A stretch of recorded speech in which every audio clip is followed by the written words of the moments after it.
बातमीपत्राच्या या भागामध्ये आपलं स्वागत।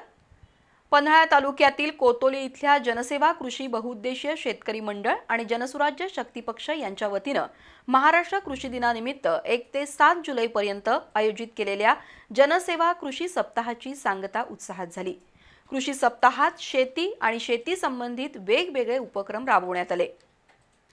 पन्हाळा तालुक्यातील कोतोली इथल्या जनसेवा कृषी बहुउद्देशीय शेतकरी मंडळ आणि जनसुराज्य शक्ती पक्षातर्फे महाराष्ट्र कृषी दिनानिमित्त 1 ते 7 जुलैपर्यंत कृषी सप्ताह घेण्यात आला।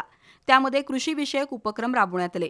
शेतीतील नवनवीन बदल तसंच नवीन तंत्रज्ञानाबद्दल जनसेवा संघटनेचे अध्यक्ष सागर वरपे यांनी मार्गदर्शन केलं।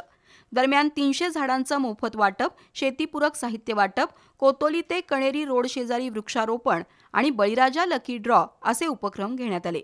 यावेळी कृष्णात भोसले, शेतकरी मंडळाचे अध्यक्ष शामराव वरपे, हनुमान उद्योग समूहाचे अध्यक्ष बळवंत पाटील, उपाध्यक्ष संभाजी सुतार, प्रशांत पाटील, महादेव पाटील, राज गंधवाले, विशाल खोत, कृष्णात पाटील, बाजीराव अंगठेकर, आनंदा पाटील यांच्यासह कोतोली परिसरातील शेतकरी उपस्थित होते।